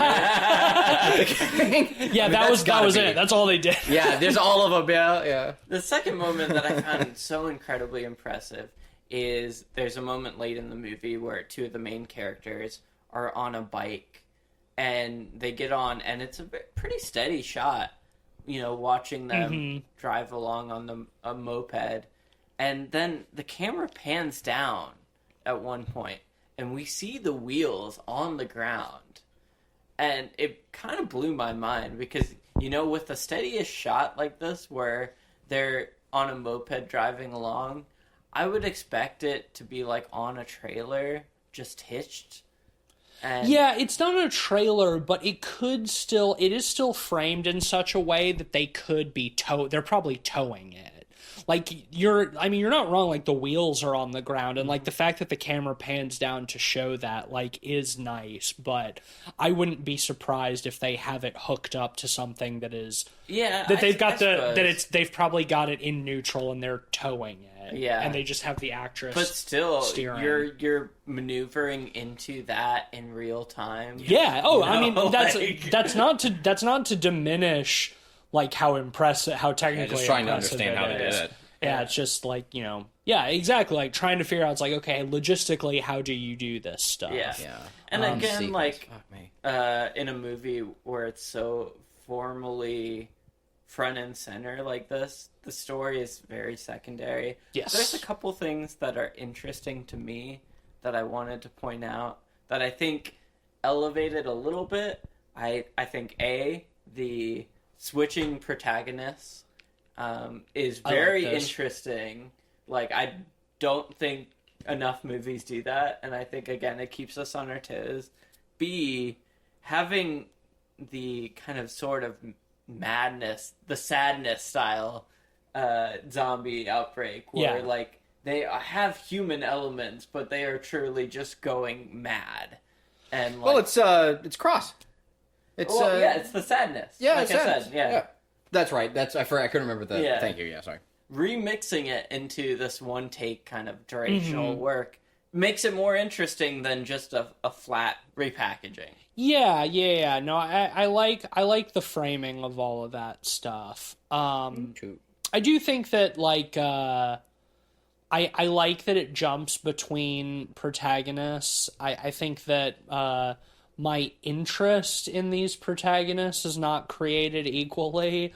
So I feel like there is some kind of, like, mixed results with that for me. Like, I do not like the first guy very much at all. He sucks. I like how his life is unraveling around him, though. I did find that really interesting. That's fun. Like, I do like that. All the texture around him being a rich boy, like his dad calling him on the phone and being disappointed in him and just assuming he's wrecked the car. Like, I like all the of that alarm stuff. sequence, Yeah, where yeah. the alarm goes off in his house and he's rushing back to get back to the house to turn it Yeah. off before the police come. That is one of the... I think that is a good example of, like, where it loses me a little bit in the sort of, like, in transition thing, where it's like, yeah, there's this sort of, like, tense, high stress element to it that, like, he's trying to get home before they call the cops, and he's on the phone with the alarm company, and they keep asking him, is like, are you by the panel? Did you put in your code? And he's like, yeah, I'm there. And they're like, okay, we'll put you on hold while you complete the action. And there's some hold music, and he's still, like, he's pedaling the bike down the street, and they come back on. It's like, you didn't put in the code. Are you by the panel? He's like, yeah, I'm there. He's like, okay, we'll put you on hold while you complete the action. There's hold music, and he's pedaling. I found it super tense. Well, I like, too, that that's also preempted by his dad calling and being like, why is the alarm going off? There's somebody in the is house. someone in our yeah. house? There's just nice tension, and then all the silliness of him like getting. It's back. it's just the repetition where it starts to lose me a little bit. Growing up, my parents had an alarm system in their house, and I remember it was a shitty touchscreen, right? So, like, your fingers would miss input all the time. Even if you were touching the right numbers, it would not register the right numbers. Right. So there's once or twice growing up in, like, middle and high school where I would input the number frantically over and over, and it just wouldn't get it right. And, like, the alarm would go off, I would freak out, and I would still try to frantically enter it, and someone would go on the line, calling the house. It's like, I'm pressing the buttons, Yeah. but I'm trying to press 7, but it's saying that I'm pressing 3. And so, like, so this sequence was very relatable to me in a way. Yeah, fuck being a teenager and having an alarm system like that. Yeah. Yeah, that's got to be. So, yeah, I didn't have that. Oh, I will say, there's all that tension of the girl being in the car, her blood getting all over it, and him getting up to his house and kind of hiding it away from his friend who was trying to come in, or his neighbor or whatever. And then he's showering and it's all intense, and his girlfriend comes over and he kind of leads her outside so he doesn't see all the stuff.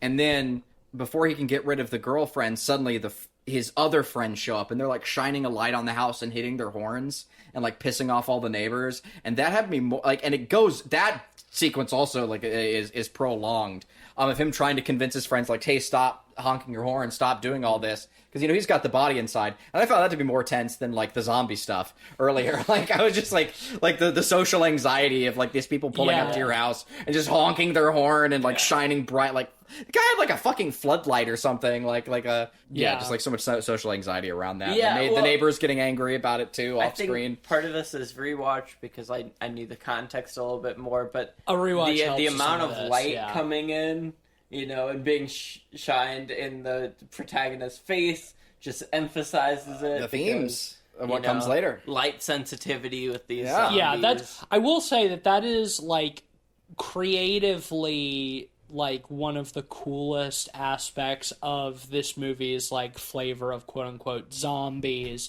I do like how they're basically more like fucking like PCP zombies than like the Living Dead, where like, it's like a madness, right? But there's still like very textural, like human qualities to them. But like the really cool creative part is that there's like a photosensitivity aspect to it, where like we hear the doctor talking on the Zoom recorder that like exposure to light basically generates like a heightened adrenal response, so they get like stronger under the light. And like I think I really noticed how much emphasis they put into that on the rewatch when, again, like you said, you have that context of sort of like knowing the deal, or how much of like they do have the actors like react very specifically to light specifically, and like that stimulus, and like that scene where his asshole friends are like shining the spotlight in his face. It's like he's kind of like going in and out of like lucidity because he's being fucking blasted by this light. It's charging him up. Yeah.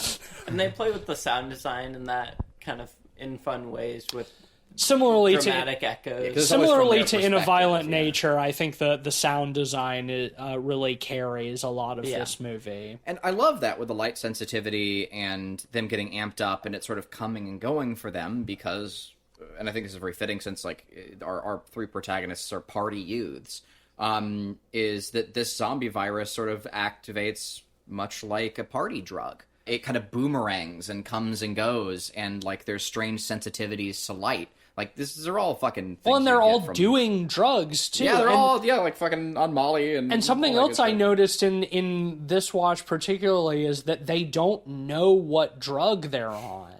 It's like he just got this shit from his dealer that they're all snorting, but like when they basically start to become infected, like the girls later, they're like, I'm having a bad trip. Like, what did we take? Like, they don't even know. It was just some shit in a bag for them to snort. Yeah, and like the first scene we get where, there's lines that the main character is taking, it's like brown. Yeah, it's not white like the impression Coke I Molly, was under is that the girl's blood got on it. Well, it also did. They mentioned it was wet, but even in the first scene, it's brown. Oh, is it? Yeah. Yeah, Oh, when he's in his drug dealer's apartment, he's like chopping it up. Yeah, I thought they were just doing coke and it had the powder. blood in it. No. Interesting. Okay, but it might have also because they were saying it was wet and all the rest. But it was later. on. Yeah, no, that was cool. And I like how like when they're sort of in the dark, their eyes like glow. Yeah, a it looks bit. really cool. It's really cool subtle effect. too. Like they don't overly push it. Yeah. They heighten it a few times, like when he's in the party and he's basically being like blasted in the face with the strobe light, like his eyes are glowing really bright, but like that kind of stuff I think is cool because like he's like it's literally like charging him up like that like light charges them up like a battery. It jacks them the fuck up. I fucking love that mask in the party scene. Oh, what the fuck? Oh yeah. Right out of Infinity Pool. That mask. Oh yeah, like, kind that of. might as well have been one of those Infinity Pool like fucked up flesh warp masks. Yeah, where it's just like the repeated facial features going up it. Yeah, really sick. And What I'll say about the eyes too is like this is once again kind of I think a surprise to be a positive, but it looks like they did that in post as well with the eyes, and I'm very glad they did, because otherwise they would have had those actors' eyes wouldn't have been able to dilate with their special contacts. I think they do both. I think you're right. I think that there are a couple of times where they have them pop in mirrored contacts, like in the scene like where he puts the mask on, he goes upstairs, he's in the bathroom. Oh, and he's like, away from the camera long enough for them to switch him out. well, his girlfriend and the Yeah. other girl come in, and he's sort of like eavesdropping on them, and that's when we get the reveal that like the friend had fucked him. And she's pregnant, or she's missed her period at least, and like the girlfriend kind of storms out, and then he comes out and starts making out with the other girl, and she's like, what's up with your eyes? And that scene, I'm pretty sure, like, yeah, he's been off camera long enough that he's popped in some like mirrored contacts. Yeah, because we never see anything below hip height in that room that he's hiding in. Yeah. So there's plenty of room for like makeup. You can imagine as soon as the camera ends around, a bunch of makeup artists stand up. Oh yeah, I feel like so much of this movie is like somebody behind the camera and just like a whole crew like clustered behind them. Oh like, yeah, clustered behind the camera person, just like ready to pop in and apply blood or makeup or contacts or whatever. Even so little room for error. Yeah, right? yeah. Again, it's like they're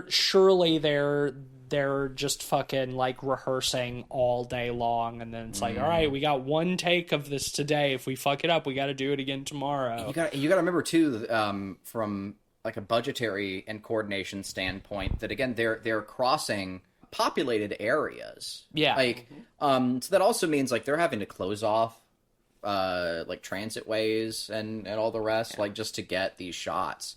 I think to work out, and like, that's crazy for how much distance they're covering. Like I feel like they do keep it pretty constrained to like specific streets and stuff. So I feel like they use that really well, and I do think that like this isn't like a city. It feels like it's very suburban. Yeah, like a suburb, or like a town, like a vacation town for like rich people. Yeah, I got the idea. Like it's the Heights. It's like the area just outside of the city where like all the wealthy, like the wealthy subdivision. Yeah, I mean when he's at his drug dealer's place and he leaves, like he's like out in the country. Oh, that's like, way out. He's in the fields, and like it's only a few minutes drive into like his suburbs. Like this feels like more suburban, like it doesn't feel rural, and I think that makes it a little bit easier to control for how much distance they're covering. They introduced the shady government agency, the Combine, from Half-Life. yeah, they do look. Well, it's for us as like non-French speakers, they're even more Combine, because first off, they just are like, they have the all black jumpsuit with like the white mask, gas mask. And the MP40 looking guns, and they are MP5. I think. Fuck it. Whatever. Guns. Yeah, they, like the tight compact guns, and the processing, processing shit. But also they're speaking French, so to our ears it just sounds like an alien language. They're talking like that. It's like, I swear to God, I was just like, whoa, it's Half-Life. Like honestly, my brain was just like, the first thought I had was not like quarantine unit. My first thought was interdimensional police. Their audio sounds like so cool and processed, and with the bright lights on the house, I was just like, oh my God, is this like a time virus? Like, first thought, like this is very quickly resolved, but it just, that first moment, I was just like, this is like an otherworldly. Yeah, they're just farce. like driving around in vans and shit. Yeah, and then they get that. That's made very clear. But it is kind of cool. But when they first storm the house, it is ethereal. It's very X-Files-y with the big bright light shining in. It looks so good. It reminds me of like E.T. when like where like the government agents are treated as like the aliens, kind of like the bright lights that are kind of obscuring everything and just like keeping them in silhouette and stuff. I love the sequence when they siege the dude's house, and the lady from the very beginning crawls out of the bathroom. Yeah, they're like luring her out with like a special strobe light or whatever. They like lure her out so they can fucking execute her. Crawling down the hallway So is like that sick. incredibly bright light, comes and goes. Yeah. It's really So it's really cool. terrifying. Love that sequence. Really great physicality from that actress. Yeah. From frankly Yeah. all the actors. Like I really love everyone's physicality in this film. I think that many of them, I wouldn't be surprised, at least had some formal like dance training as well, like just to get that kind of kinetic movement. A lot of it does boil down to head twitching, but there are just some key moments where they really shine.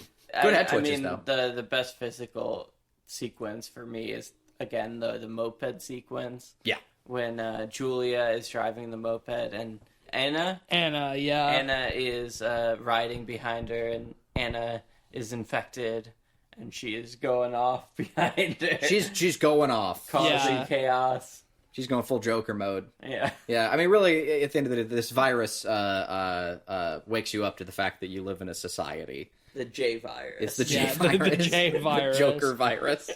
Be remiss not to mention possession as well. With again, like that Yeah, sure.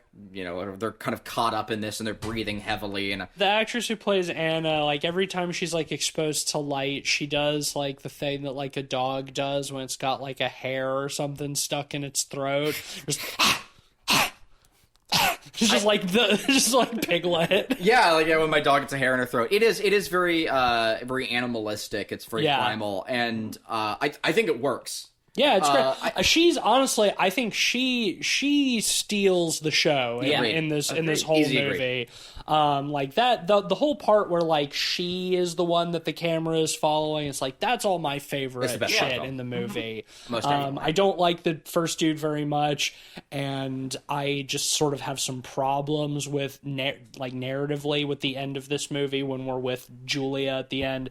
But like the middle third, where we're with Anna is where the movie really shines, because I think she in her performance perfectly captures this weird manic madness that is this photosensitive zombie disease, whatever. I'm gonna be real. I think I would have been just plenty happy if during the segue sequence where they're both on the moped, if they just crashed in the movie and ended there. I would have been plenty happy and had everything I wanted out of the film. Yeah, there is something that I love the iconic line, "I'm gonna eat your fucking face, Julia." Oh, afterwards, and she's chasing her. I wouldn't want to miss that. I love, you're right. That sequence is excellent. Whereas after, she Anna bites Julia on the neck, and Julia's like, no, get off the bike. it's like, why are you acting this way? Wait, crazy she didn't say that before, but, again, that's movies. That's part of the fun. And again, there's no realism in that sequence with her on the back of the moped losing her mind. Like, anyone driving a moped, I used to have a moped and take friends with me, and if they, started to do they just leaned the wrong way, I'd pull over the fucking thing. I'm not about to be responsible for someone's fucking head getting caved in on the side of the road. So, there's no realism Julia's there. But, not really in her right mind either. And we're with her. So we don't know, she's scared. She's freaked out by whatever the fuck is going on. Everyone's in shock. Yeah. Yeah, there's plenty of ways to explain it away, but also I don't think you need to. I think it works really well for the film. So, she pulls over the moped and she just starts...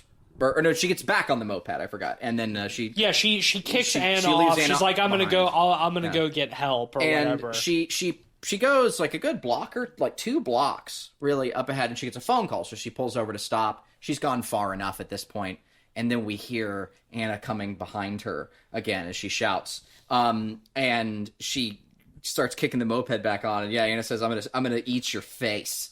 I love this scene because it's just I think in I front. love you. I want to eat your face. It's in front of Julia on the moped as she's driving, and we just see in the background, always Yes. out of focus, Anna like running after her, and it's like she'll dip behind something, we'll lose her for a second, then she'll pop out and she's closer. And I it's think like that in the distance it was different people and they swapped them out. yes, and I think it's really clever. technically I think that is how they did it. Yeah, it's like every time she goes behind a car or something, it's another actor who comes out closer, so they can make it seem like she is catching up to Julia on this moped, which she shouldn't be able to do on foot, Yeah. right? And so it's like take you it, see it she's just- getting you're really closer quiet. and closer and closer, and it's like it's very cool. Yeah, And that I like last time a we see her lot. too, like she darts at like superhuman speed, and that's Yeah. just CJ. This sequence into the apartment sequence is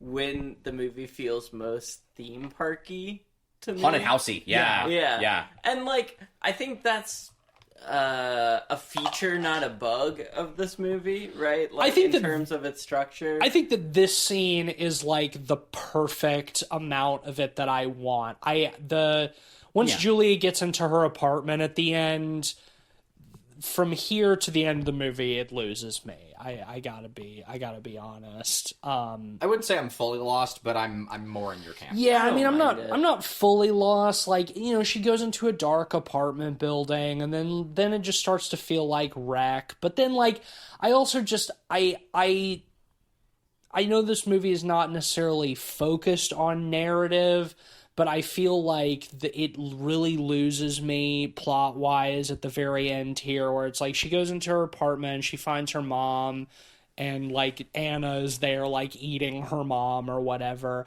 But then she runs into one of these like Combine agents or whatever, and it's like every time up to this point that we've seen these people, it's like they just immediately gun down anybody who seems to have had like any chance of contact. But for some reason this one's like, oh no, I gotta check your eyes, like, are you infected, blah blah blah blah. I don't know why Julia would not be infected at this point. Like, she's gotten the blood like in her mouth, I like think she was. It was just slow onset. slow, yeah, some kind of slow onset. I got the impression because we never see it in her eyes and all the rest. I thought She's somehow my little immune to gamer it. theory is that she was immune. Yeah, maybe because she's pregnant or something. That's kind of what I was thinking this time too. Is like maybe because she's pregnant, she's immune to it somehow. But yeah, because I mean, like that you don't say that. when she's on the moped, like Anna literally takes like her bloody hand and like puts Oh, yeah. it into Julia's she'd be mouth. infected. It's like. if she was, but Yeah, but it's like, and then this agent, comes in and is like, oh, let me see your eyes. Like, are you infected? And, then Anna shows up and attacks and, like, bites the agent on the leg.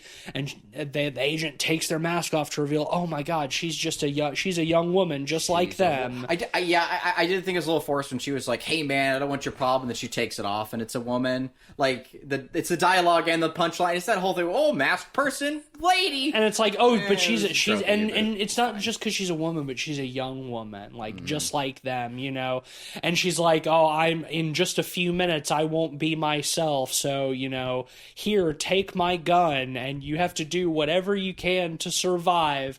And it's like, these people have been gunning down people like without any sort of qualms up till this point. Like, it just feels kind of. I like this actually. But- Feels hokey to me.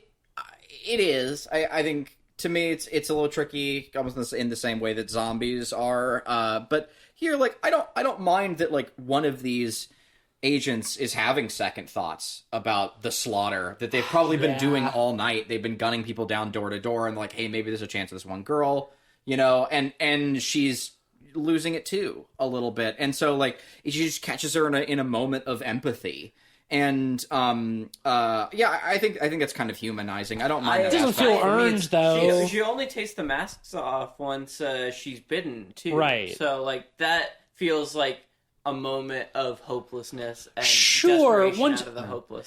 She's also like a triage unit, probably. As well, and I mean, once she's injured and she takes her mask off because she knows she's dead and she's trying to find a last bit of human connection, that's fine. The fact that she just doesn't gun Julia down immediately like every single one of these like agents has done with every person for the entirety of this movie, it's like, I don't know, it feels a little bit contrived. Yeah, I it's guess. tricky, right? Like because like the combine sort of units near the beginning were tracking down specific known cases of zombies, whereas this one is triaging. Well, yeah, it's an apartment building. It's getting out of their control. It's spreading. Yeah, but that's why I feel like it should logically, like, it should be more desperate. That, like, I don't know. I don't yeah, okay, they caught this one person in, like, a moment of empathy, but I don't know. Like, I feel like if they were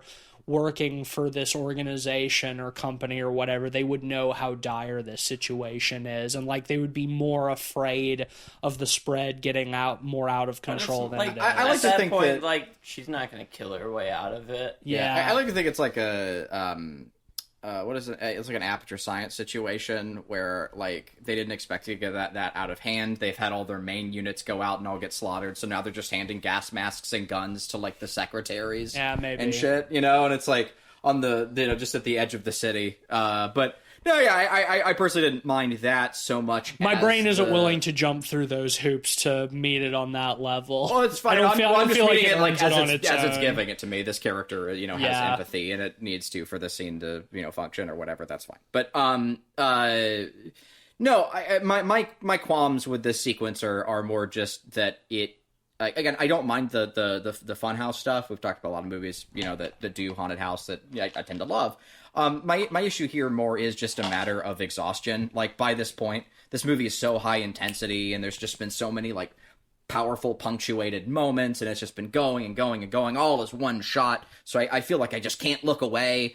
And then to get into this haunted house sequence after, you know, like, we're well into 3 characters now. I thought the movie would have ended well before that point. It just feels like such a tropey way to bring this movie to a close, I think. Like, it just feels like the least creative, like, least unique part of the film to me. It's like this, it just feels like the most... In a film that is otherwise... cliche. Very creative. Like... Because, like, the movie, it ends after that with her, like, clutching the gun, like, sitting up against these big, like, floor-to-ceiling windows as, like, the airstrikes start happening. And you see the power go off across the city. I see the power go off, and she's sitting there laughing as the credits start rolling, because she's, like... The Joker. She's become the Joker, she's snapped now, well, and... It's that she is, she's not infected...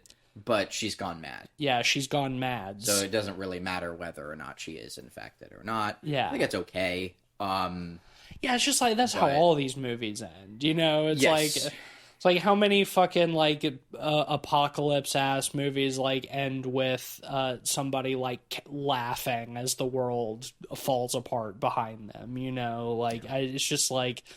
I almost was waiting for the fucking Pixies to start playing as the bombs were going off, you know? Where is my mind? Exactly. It's tricky. I it's just like in A Violent Nature for me. It's like I like so much of this movie, but it just really fails to stick the landing for me. Mm-hmm. Like, I understand, like, if it works for other people, like, that's fine. No, you're using your words. I appreciate that, you know? But it is tricky in a film that otherwise I think does an amazing job of subverting the genre amidst all of its technical play.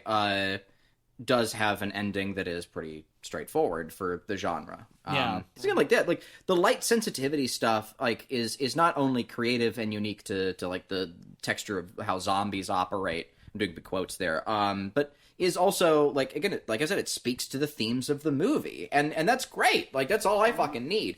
But then, to have it end the same as all the rest, I'm inclined to kind of agree. It does leave me wanting a little bit more, but also, frankly, I think wanting less.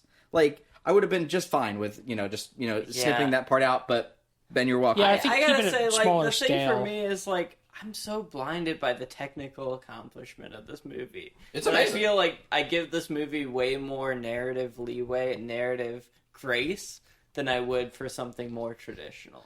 I mean, I think that's totally fair, and I think I would too generally, but, like, even, like, this ending part, there's nothing that's particularly technically impressive about this final scene in the apartment building in comparison to what the film has already done. Like, the moped scene, it's like, narratively, I'd be willing to give it more of a pass if they did something that I thought was like really creative and technically impressive. But at that point, like, the whole rest of the movie has been the single take, so like I'm not impressed by that anymore like I am with the scene of Anna chasing Julia down the street on her moped. Yeah, but to me, like, by the end of it, I'm so won over by the technical accomplishment that, like, they don't really need to be flourishing, any extra with the ending.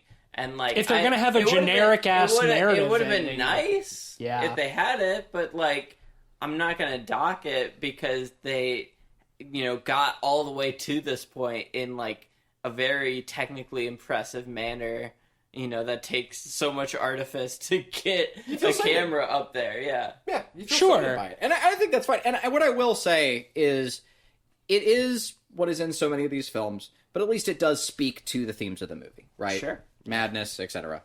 It's a theme you want, but like, I do. Yeah, agree. it's not bringing any. At this point, it's not bringing anything new to the genre. Like, I think that, it doesn't necessarily need to end with a stylistic flourish, but if it's gonna do a generic, like, plot point, then it needs something to make up for that. Is where I'm at with it. I think Mads Mikkelsen should have stepped in front of the camera at the very end as the bombs were falling in the distance, say, "We're all little Mads, aren't we?" And then cut to credits. And then the Pixies play. Yeah. So that's my version of "Where Is My Mind." The guitars, I can't.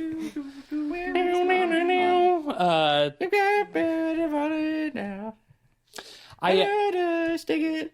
Yeah. I do. One of the last points I want to mention is I appreciate your reaction to this part, Cleveland, because I had the same reaction on my first watch. Is when she, like, when Anna, the Combine guys catch up with her, and she, like, jumps out of the car and starts running, and they're all standing behind her and they're all shooting. Oh, yeah, this is worth talking about. Yeah, because, like, I had the exact same reaction the first time I watched. Is like, they're like 10 feet behind her, and they're all like stormtroopers like over here. And she just, like, keeps running. Talk it's like, about plot armor. Wow, and it's like, wow, geez, these guys are terrible shots, like stormtrooper syndrome. Like, you gotta be kidding me. It's like, you even said that out loud while we were watching it. And then it's like she's running, and then, like, at a certain point the camera finally moves behind her, and you just see, like, all down her back, like, it's all bloody, and it's like, well, I didn't even notice it there. I'm glad they added this in for idiots like me, because she goes into the she goes into the bar. She has them lock the door. She goes into the bathroom and she pulls up her shirt. And there's, like, really good makeup of, like, all the gunshot wounds where it's, like, straight through. On her stomach. Yeah. It all just went straight through. Yeah. And once again, was she running with that makeup on, and, like, there's a lot of trust there, and, like, God, how do they do that? Or they hit either she had the makeup done already or they hit a cut somewhere in between, which is possible. Well, I'm happy to end on a piece of praise, unless you guys had anything else you want to chime in on. Because I think, like, like, for the comments about the ending, I am glad we got, like, some more praise in on the film before we concluded. Because, like, there are some just really fucking awesome sequences here. Wow. We'll tack a rating on there. Oh, man, I'm hot off of it. I really liked it. But again, I did have those little qualms here and there. I could see it going higher or lower. But so I'm just going to give it a nice, really strong 4. I think it's a really solid movie. I could see it going higher, with time. I'll go second just so we can end on a high note with Ben. I'm going to give this a solid 3.5 out of 5. I do think it's a very technically impressive achievement. But because of some of my narrative issues and the fact that none of the characters are particularly likable, it did fail to engage me at certain points in ways that I would have liked to, and so for that reason suffers a little bit. But overall, very fucking probably the most technically impressive of this type of movie that I have seen, and certainly deserves its accolades for that. And now I'll pass it to you, Ben, for the coup de grace. I'm certainly blinded by the technical craftsmanship here. Like, I give it so much more grace than I would a traditional movie with this sort of narrative. But at the same time, I will say, like, it builds an additional layer of interesting elements that I don't see in a traditional retelling of the story, jumping between characters, the sort of cross sadness, sort of madness zombies, the weird masks, the great lighting.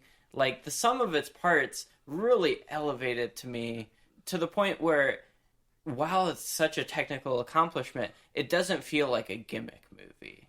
I was blown away by this movie. I'm still blown away with it on a second viewing. I'm going to give it a 4.5 out of 5. Nice. Well, that will give Mads an average of 4 out of 5. And like we mentioned, these are both on Shudder. If either of these movies sound interesting to you, you can catch them there. I think they're both worth watching, and frankly, make a great double feature. Because both very formally and structurally creative and interesting films. So hell yeah, good double billing, Ben. And, well, shit, that brings us not only to the end of this episode, but to the end of the year. We got a couple more episodes before the year is done, but next week we'll be doing our annual year in review episode. We'll be talking about our favorites of the year, our least favorites of the year, and getting into some of our annual poddy with a D categories. The poddy's returned. The toilet awards. We've got some. We'll have some new categories this year to keep things fresh. But I always enjoy these episodes. It's always fun to talk about the year. If you have fun with that, then be sure to join us next week as we talk about 2024 in horror. Until then, if you like the show, leave us a 5-star rating, a review, like, subscribe, follow, all of the things that you're supposed to do for things that you like on the internet. Head over to patreon.com/podpeoplepod, toss us a few bucks, get Discord access, come join our movie nights, our spooky Saturday horror game streams, all kinds of fun stuff on Discord. And shout out to our honorary pod boys, Sam, Zach, Micah, and Mitchell. Y'all are the goaties. And you can also follow us at letterboxd.com or on the Letterboxd app. I always say letterboxd.com, but I think most people just use the app now. Just say on Letterboxd. That's how long we've been doing this show. Is when we started this show, there was not a Letterboxd mobile app yet. Which is and it was letterboxd.com. You had to, if you wanted it on your phone, you had to go through your browser. Damn kids these days and their apps. I know. Yeah, so you can follow us on Letterboxd, Pod People Pod. You'll find a list of all the films we've talked about on the show with our average ratings and links to those reviews. And in all those years, the letterbox has changed. I still don't have one. And at this point, I don't think you'll ever have one. And that's why every year you have to rely on us to tell you what movies we've watched throughout the year. Fuck you, Cleveland. You're making us do emotional labor to save you from doing it yourself. I'm sorry. You fucking bastard. Well, it's worse because Cleve has the memory of a goldfish. And that is true. Right, exactly. Remember how he even felt about a movie he watched in February. So February? Oh my god, that was years. I don't remember what was out in February. Are you kidding me? February? That was years ago. It was so long ago.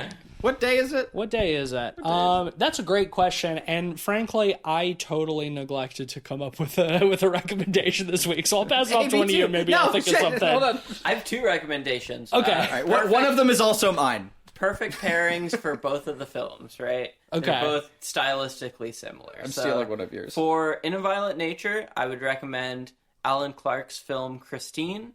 It's a 1987 film all about a teenage heroin dealer as she walks across this British suburb dealing heroin to her friends. When does the evil car show up?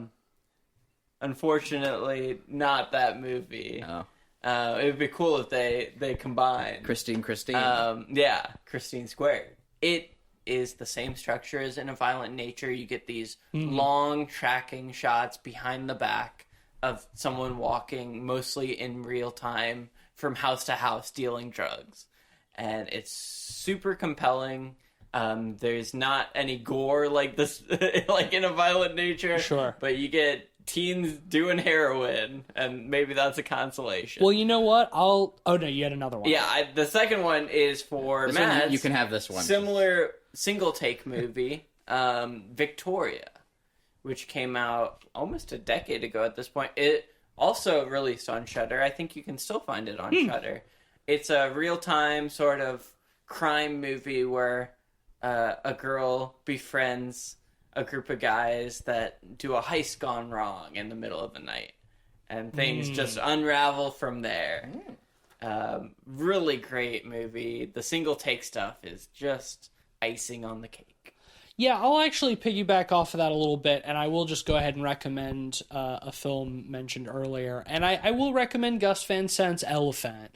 I haven't seen it in a long time, but that type of movie is obviously, I think, a big inspiration for In a Violent Nature.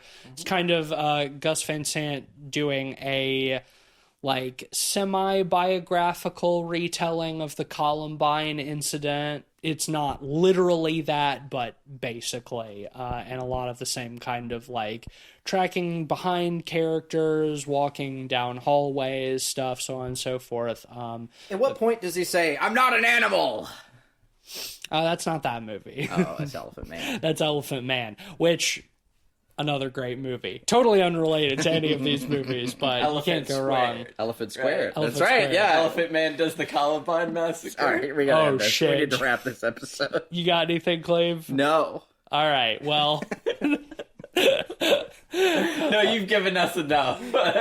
We've given everybody enough. Thank you for listening. Join us next week for our 2024 year in review episode. And until then, go take a walk in the woods or otherwise.